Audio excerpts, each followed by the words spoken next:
নমস্কাৰ মন ক্লাছ চেনেললৈ স্বাগতম জনাইছোঁ।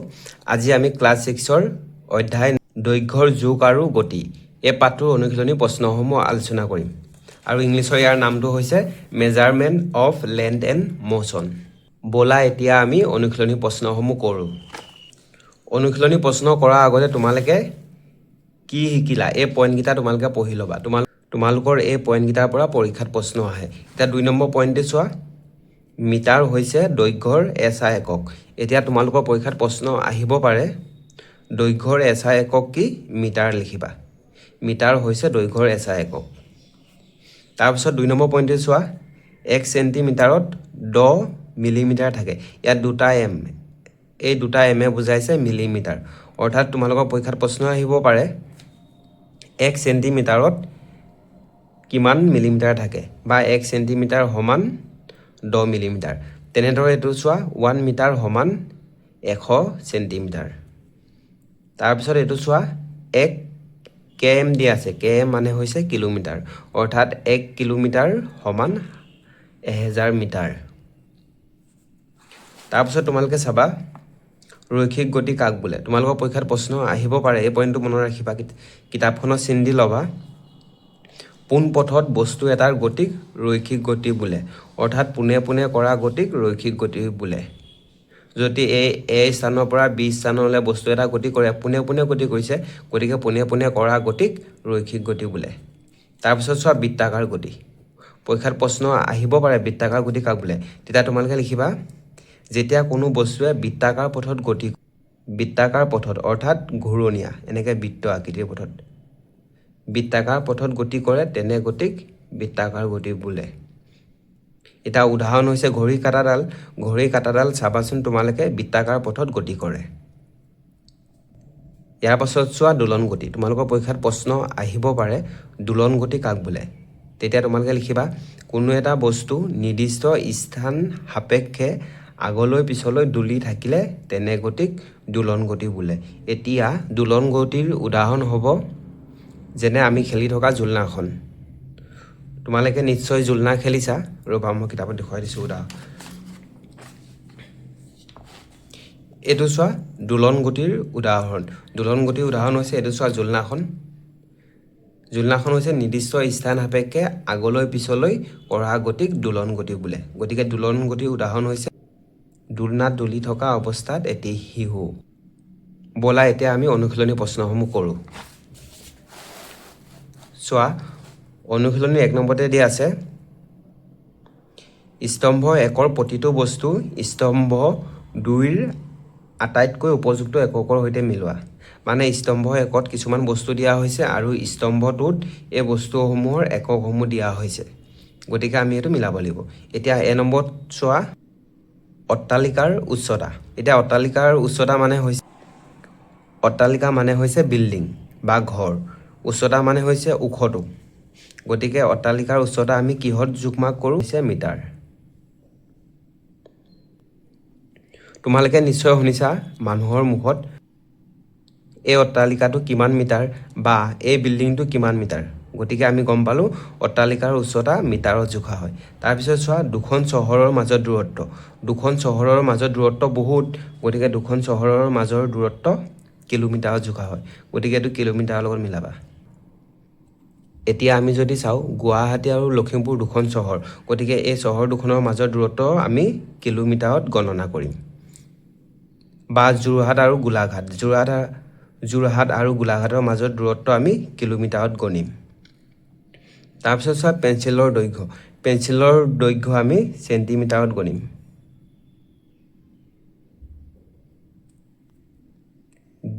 ডি নম্বৰটো চোৱা বহীৰ বেদ। বহীৰ বেদ আমি মিলিমিটাৰত গণিম। গতিকে বহীৰ বেদটো তোমালোকে 3 নম্বৰ লগত মিলাবা মিলিমিটাৰ। এতিয়া চাবা তাৰ পাছত 2 নম্বৰটো তলত দিয়াবোৰৰ দৈৰ্ঘ্যৰ মাপ কি উপযুক্ত সামগ্ৰী স্কেল অথবা ফিটা ব্যৱহাৰ কৰি নিৰ্ধাৰণ কৰিবা। অৰ্থাৎ তলত আমাৰ এই বস্তুসমূহৰ মাপ অৰ্থাৎ দৈৰ্ঘ্যটো আমাক স্কেল বা ফিটা ব্যৱহাৰ কৰি ইয়াৰ দৈৰ্ঘ্য বা উচ্চতাসমূহ উলিয়াম। গতিকে এ নম্বৰ দিয়া আছে চোৱা এটা অট্টালিকাৰ উচ্চতা। গতিকে আমি এটা বিল্ডিং বা অট্টালিকাৰ উচ্চতা আমি কিহত জুখিম ফিটা। কাৰণ আমি এটা বিল্ডিং বা অট্টালিকা আমি স্কেলৰ সহায়ত জুখিব নোৱাৰোঁ। এতিয়া চোৱা, তোমালোকে এই স্কেল পাতখনৰ সহায়ত এই বিল্ডিঙৰ উচ্চতা জুখিব পাৰিবা জানো? নোৱাৰা। গতিকে আমি বিল্ডিঙৰ বা অট্টালিকাৰ উচ্চতা আমি ফিটাৰ সহায়ত জুখিম। গতিকে খালী ঠাই লিখিবা ফিটা।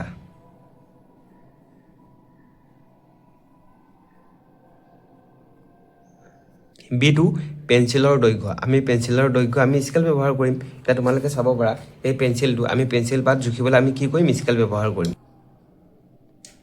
গতিকে পেঞ্চিল পাত কিমান চেণ্টিমিটাৰ হ'ব? এইটো চোৱা 10, 11, গতিকে 11 চেণ্টিমিটাৰ। গতিকে আমি পেঞ্চিলৰ দৈৰ্ঘ্য আমি স্কেল ব্যৱহাৰ কৰিম।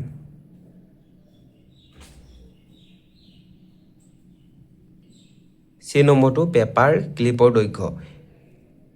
আমি স্কেল ব্যৱহাৰ কৰিম। পেপাৰ ক্লিকৰ দৈৰ্ঘ্য আমি জুখিবৰ বাবে স্কেল ব্যৱহাৰ কৰিম। তাৰপিছত ডি নম্বৰটো গছৰ গছৰ ঘেৰ। ধৰি লোৱা এই কলমটো এজোপা গছ, গতিকে এই গছৰ আমি এই ৰাউণ্ডটো, অৰ্থাৎ গছ বুলি কৈছে, এই গছৰ আমি ঘেৰ, এই ৰাউণ্ডটো আমি জুখিবলৈ কি ব্যৱহাৰ কৰিম? ফিটা। গতিকে আমি ফিটাৰ সহায়ত গছৰ ঘেৰটো জুখিব পাৰিম বা মাপ কৰিব পাৰিম। গতিকে ইয়াত লিখিবা ফিটা। ডি নম্বৰটো হ'ব ফিটা।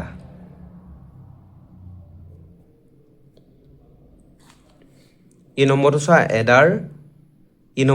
এডাল ৰবৰৰ প্ৰস্থ। আমি ৰবৰৰ প্ৰস্থ আমি স্কেলৰ সহায়ত জুখিব পাৰোঁ। গতিকে লিখিবা স্কেল। ই নম্বৰটো লিখিবা স্কেল।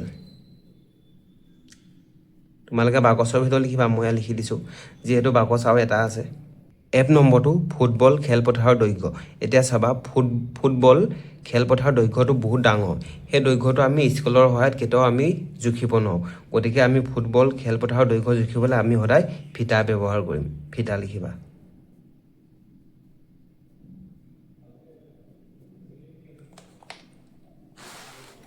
তিনি নম্বৰটো চোৱা, সঁচা নে মিছা লিখিব লাগে।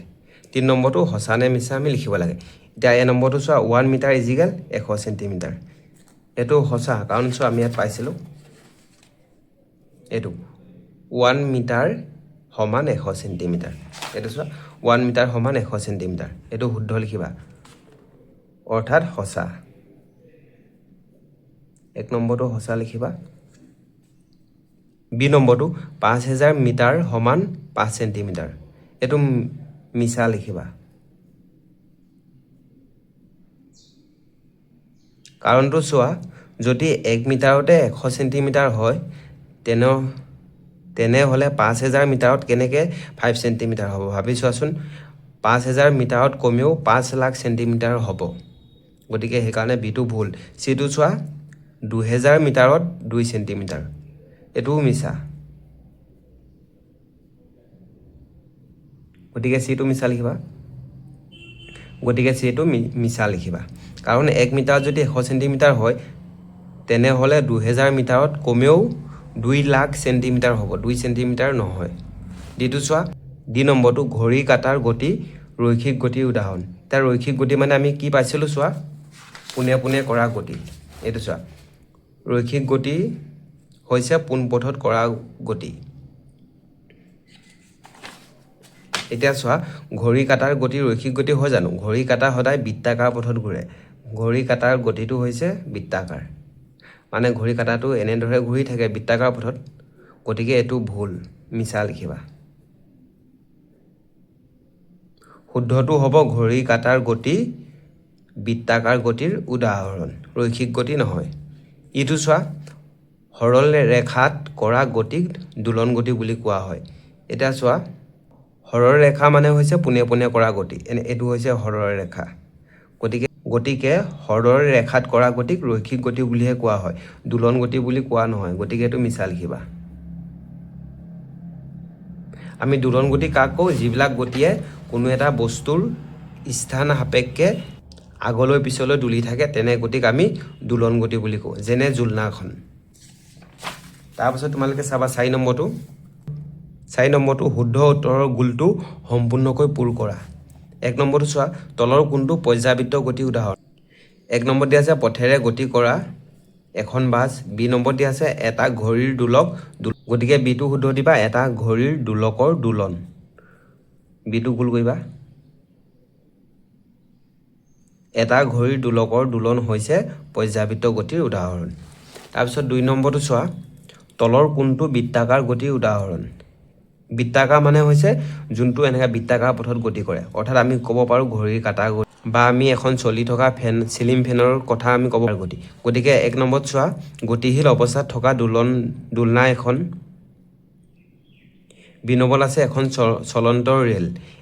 চলন্ত ৰেল হৈছে ৰৈখিক গতি যি পোনে পোনে গতি কৰে সিটো চোৱা চলি থকা সিলিং ফেনৰ ব্লেড গতিকে শুদ্ধ হ'ব সিটো কাৰণ চলি থকা সিলিং ফেনৰ ব্লেডখন বৃত্তাকাৰ পথত গতি কৰে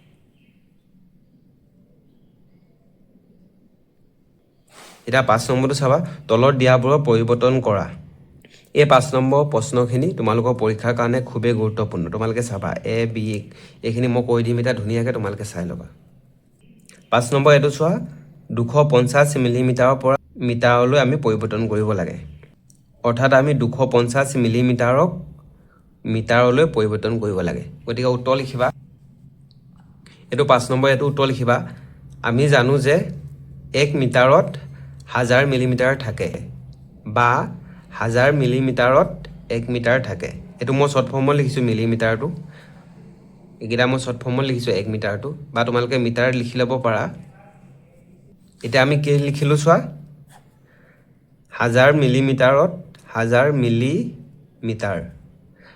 মিলিমিটাৰত 1 মিটাৰ থাকে এতিয়া চাবা যদি 1000 মিলিমিটাৰত 1 মিটাৰ থাকে তেন্তে প্ৰশ্নত আছে 250 তেন্তে 250 মিলিমিটাৰত 1 মিটাৰো নাথাকে তাতকৈ কম থাকিব অৰ্থাৎ 0.25 মিটাৰ গতিকে আমি 250 মিলিমিটাৰত কেনেকৈ 0.25 মিটাৰ পালো হেতু আমি এটা কৰিম চোৱা লিখিবা ইয়ালকে লিখিলা তাৰপিছত লিখিবা মিটাৰত পৰিৱৰ্তন কৰিবলৈ 1000 অৰ্থাৎ 1000 মিলিমিটাৰে 250ক হৰণ কৰিব লাগিব গতিকে আমি যদি 1000 250ক হৰণ কৰি দিও তেতিয়া আমি পাম 0.25 এটা চোৱা মই কৈ দিছো হৰণটো ইয়াত কৈ থোৱা আছে হলো মই সাইডত দেখুৱাই দিছো চাবা আমি কি কৰিম 250ক 1000 হৰণ কৰিম 1000 এটা চোৱা 1000 250ক হৰণ না যায় গতিকে আমি কি কৰিম দশমিক লম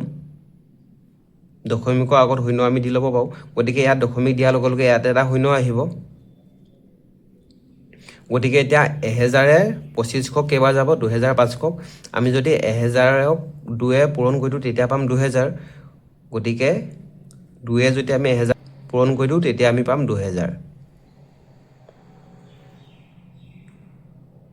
গতিকে 2500 বা 2000 গলে কিমান থাকে 500 000 হল আকৌ 000 হল 5 বা 0 গলে 5 আহিলে এটা চোৱা 1000 500ক না যায় যেহেতু আমি ইয়াত দশমিক দি থৈছো গতিকে ইয়াত শূন্য এটা আমি ল'ব পাৰিম গতিকে এটা চোৱা 5000 এতিয়া 1000 5000ক কিমান বাৰ যাব 5 বাৰ যাব পূৰণ গতিকে 5000 গুণ 5000 গতিকে উত্তৰ আমি পালো কিমান 0.25 লাষ্টত লিখিবা এতেকে 250 মিলিমিটাৰ সমান 0.25 মিটাৰ অৰ্থাৎ 0.25 মিটাৰ গতিকে তো ইয়ালকে লিখিবা এটা বিটো চোৱা 7.5 অৰ্থাৎ 7.5 কিলোমিটাৰৰ পৰা মিটাৰলৈ অৰ্থাৎ আমি 7.5 কিলোমিটাৰক আমি মিটাৰলৈ নিব লাগে বা মিটাৰলৈ পৰিৱৰ্তন কৰিব লাগে গতিকে এটা বিটো উত্তৰ চাবা তোমালকে এটো বিটো উত্তৰ চাবা আমি জানো যে 1 কিলোমিটাৰত 1000 মিটাৰ থাকে তোমালকে কিতাপখন চাব পাৰা মই দেখুৱাই দিছো এটো চোৱা 1 কিলোমিটাৰত 1000 মিটাৰ থাকে গতিকে চাবা এই 2 নম্বৰ অংকটো তোমালকে মুখতে কৰিব পাৰা চাবা মই দেখুৱাই দিছো সাইডত যেহেতু আমি লিখিলো 1 কিলোমিটাৰত 1000 মিটাৰ থাকে গতিকে চোৱা যদি 1 কিলোমিটাৰত 1000 মিটাৰ থাকে বা 1000 মিটাৰ থাকে তেনেহলে তোমালকে মুখতে কৰিব পাৰা যদি 1 কিলোমিটাৰত 1000 মিটাৰ হয় তেন্তে 2 কিলোমিটাৰত হ'ব 2000 মিটাৰ ঠিক তেনেদৰে 7 কিলোমিটাৰত হ'ব 7000 যেহেতু কিতাপত দিয়া আছে 7.5 কিলোমিটাৰ গতিকে এটা আমি কেনেকৈ উলিয়াম চাবা আমি 2 কিলোমিটাৰ উলিয়াওঁতে 2,000ক পূৰণ কৰি দিওঁতে আমি পাইছিলোঁ 2,000 মিটাৰ। ঠিক তেনেদৰে এতিয়া আমি 7.5 কিলোমিটাৰ উলিয়াব গ'লে আমি 1,000ক 7.5 আমি পূৰণ কৰি দিব লাগিব। এতিয়া আমি 1,000ক যদি 7.5 পূৰণ কৰি দিওঁ তেতিয়া আমি যিটো পাম সেইটোৱে হ'ব ইয়াৰ উত্তৰটো। এতিয়া চাবা মই লিখি দিছোঁ চোৱা বাক্যটো, তোমালোকে বাক্যটো লিখিবও পাৰা বা নিলিখিবও পাৰা। চোৱা মিটাৰত পৰিৱৰ্তন কৰিবলৈ 7.5 কিলোমিটাৰ 1,000 মিটাৰক পূৰণ কৰিব লাগিব। অৰ্থাৎ আমি মিটাৰত পৰিৱৰ্তন কৰিবলৈ হ'লে 7.5 কিলোমিটাৰে 1,000 মিটাৰক পূৰণ কৰিব লাগিব। গতিকে আমি এইটো পূৰণ কৰিলোঁ চোৱা। তোমালোকে পূৰণ কৰিব জানাই, 5 শূন্য শূন্য দিলোঁ, 5 শূন্য শূন্য 5 শূন্য শূন্য 5 এগুণ 5। তাৰপিছত আমি এটা হাতেৰে কৰিম, 7 শূন্য গুণে শূন্য দিলোঁ, 7 শূন্য গুণে শূন্য, 7 শূন্য গুণে শূন্য, 7 এগুণ 7। তাৰপিছত আমি কি কৰিম, যোগ কৰিম পূৰণত। গতিকে শূন্যটো শূন্য আহি গ'ল, শূন্য ভাগে শূন্য আহি গ'ল, শূন্য শূন্য শূন্য হ'ল, 5 শূন্য 5 হ'ব, এইফালে 7 আহিলে। গতিকে দশমিকটো চোৱা এটা সংখ্যা আগত আছে, অৰ্থাৎ 5ৰ আগত আছে। গতিকে লাষ্টত আমি এটা সংখ্যা আগত দশমিকটো বহাই দিম। যেহেতু এটা সংখ্যা আগত আছে গতিকে আমি এটা সংখ্যা আগত বহাম। গতিকে আমি উত্তৰ কিমান পালোঁ, 7,500। এতেকে লিখিবা 7.5 কিলোমিটাৰত হ'ব 7,500 মিটাৰত।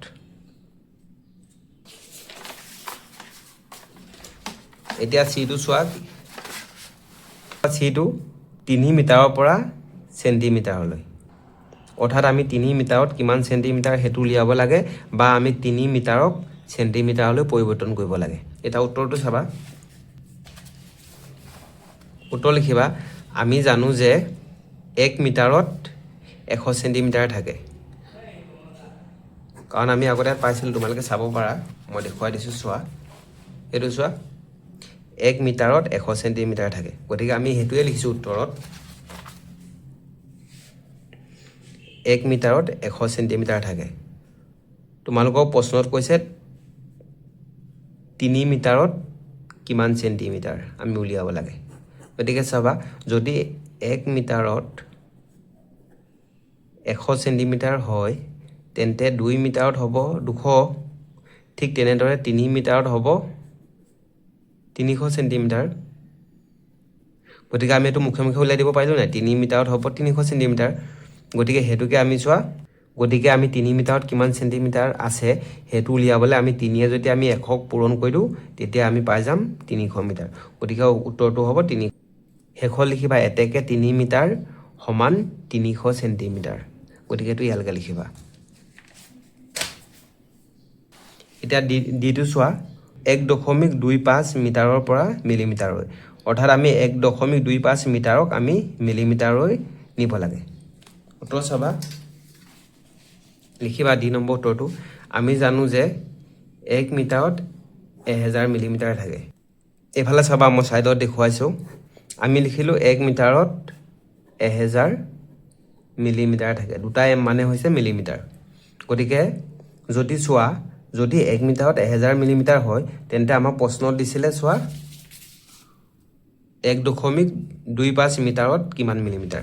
প্ৰশ্নত দিছে আমাক 1.25 উলিয়াবলৈ। এতিয়া চোৱা, মই মুখতে কৈ দিম, যদি 1 মিটাৰত 1,000 মিলিমিটাৰ হয় তেন্তে এনেই ভবা 2 মিটাৰত হ'ব 2,000 মিলিমিটাৰ। এতিয়া 2 মিটাৰত 2,000 মিলিমিটাৰ বুলি আমি কেনেকৈ গম পালোঁ, যেতিয়া আমি 1,000ক 2ৰে পূৰণ কৰি দিম।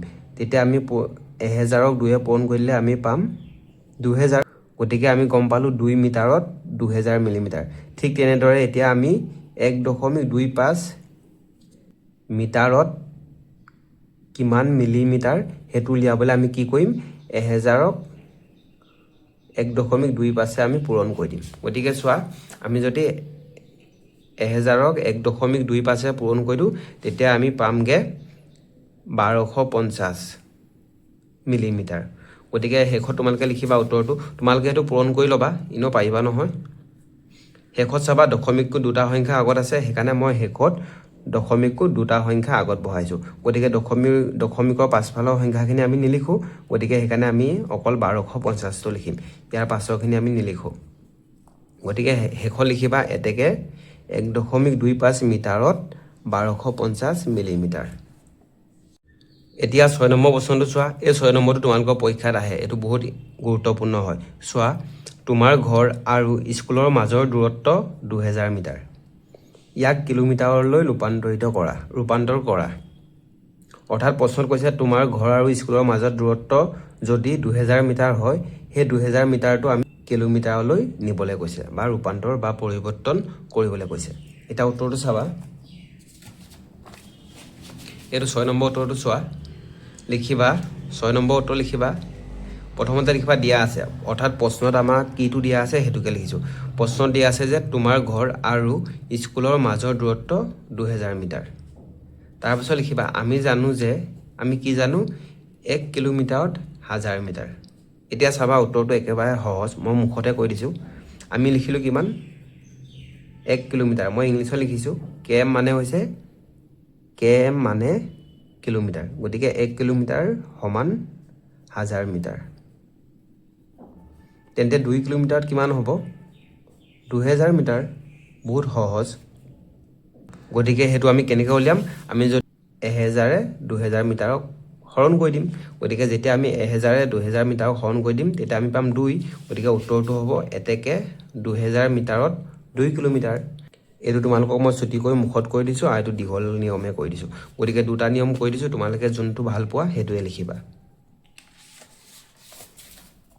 ইয়াৰ পিছত 7 নম্বৰটো চোৱা। 7 নম্বৰটো এইটো তোমালোকে নিজে কৈ ল'বা, এইটো তোমালোকৰ পৰীক্ষাৰ কাৰণে ইম্পৰ্টেণ্ট নহয়।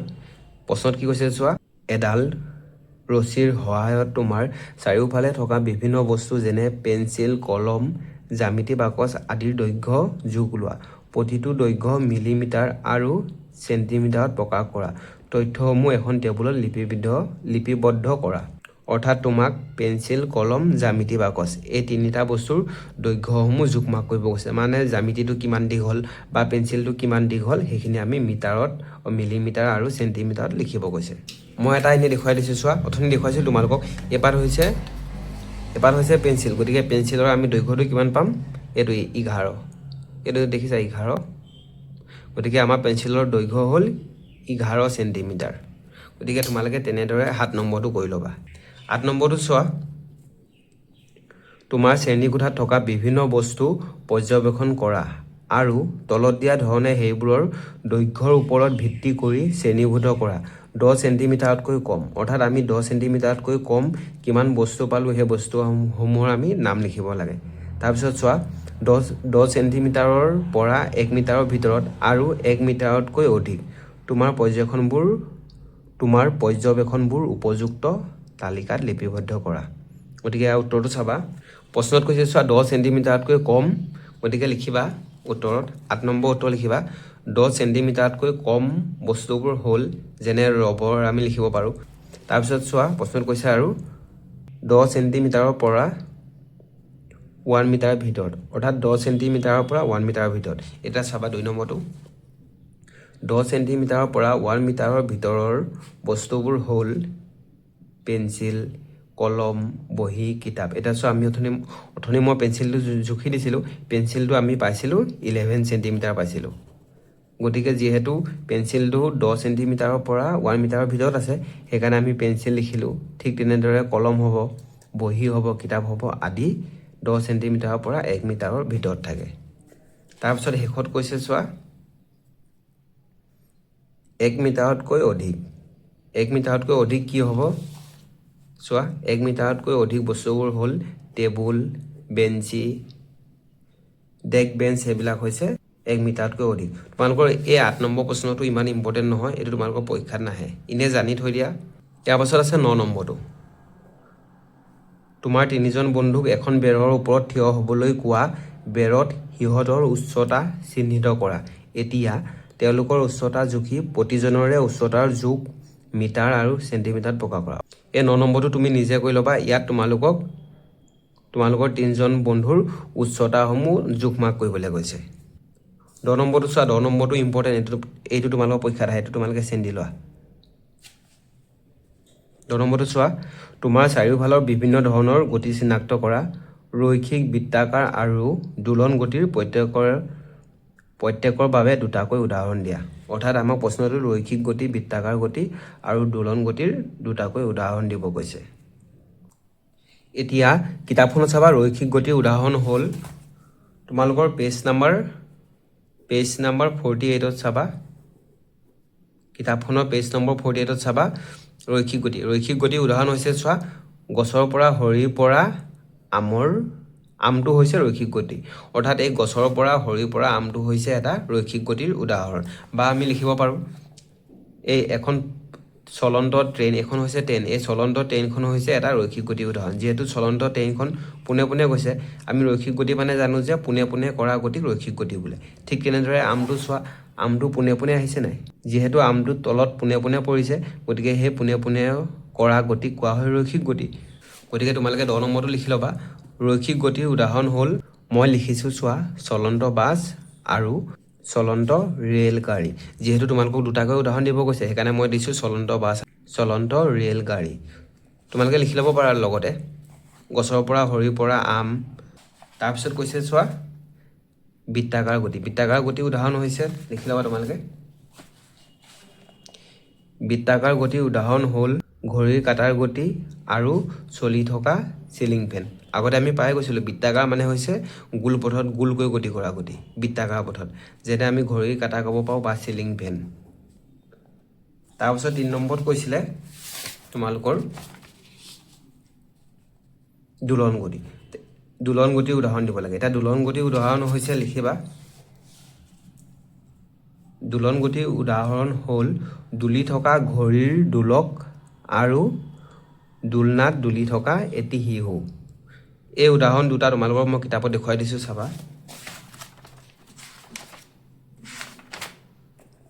এইটো চোৱা দোলন গতিৰ উদাহৰণ বিভিন্ন উদাহৰণ অৰ্থাৎ দোলন গতিৰ উদাহৰণ চোৱা এইটো এটা দুলি থকা ঘড়ীৰ দোলক আৰু দোলনাত দুলি থকা অৱস্থাত এটি শিহু বা লিখিব পাৰা দোলনাত দুলি থকা এটি শিহু গতিকে এই উদাহৰণ দুটাই তোমালোকক মই লিখি দিছোঁ এয়া দোলন গতিৰ উদাহৰণ হ'লে ইমান শেষত চোৱা 11 নম্বৰটো তলৰ ছবিখন চাই খালী ঠাই পূৰ কৰা তোমালোকৰ এই 11 নম্বৰটো পৰীক্ষাৰ কাৰণে ইমান এটা ইম্পৰ্টেণ্ট নহয় তোমালোকৰ এই 11 নম্বৰটো পৰীক্ষাত নাহে সেইকাৰণে মই কৈ দিয়া নাই গতিকে ভিডিঅ'টো ইমানেই আছিলে প্লিজ ছাবস্ক্ৰাইব কৰিবলৈ নাপাহৰিবা আজিলৈ বাই বাই পাছৰ ভিডিঅ'টো লগ পাম